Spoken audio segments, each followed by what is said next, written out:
హైదరాబాద్ హయత్ నగర్ లోని mother dairy ముందు ఆందోళన నెలకొంది. డ్యూటీ చేస్తూ నరసింహ అనే ఉద్యోగి గుండెపోటుతో ప్రాణాలను కోల్పోయాడు. 30 ఏళ్లుగా మదర్ డైరీలో పనిచేస్తున్నాడని, 4 నెలలుగా జీతాలు ఇవ్వలేదని కుటుంబ సభ్యులు ఆరోపిస్తున్నారు. తీవ్ర ఒత్తిడికి లోనే చనిపోయాడని ఆందోళనకు దిగారు. మృతదేహాన్ని మదర్ డైరీ ప్రాంగణం లోపలకు తీసుకువెళ్లేందుకు ప్రయత్నించారు.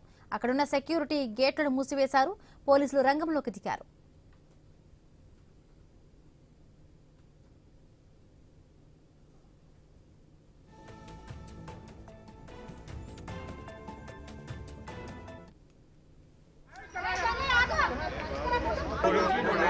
జీతాలు రాక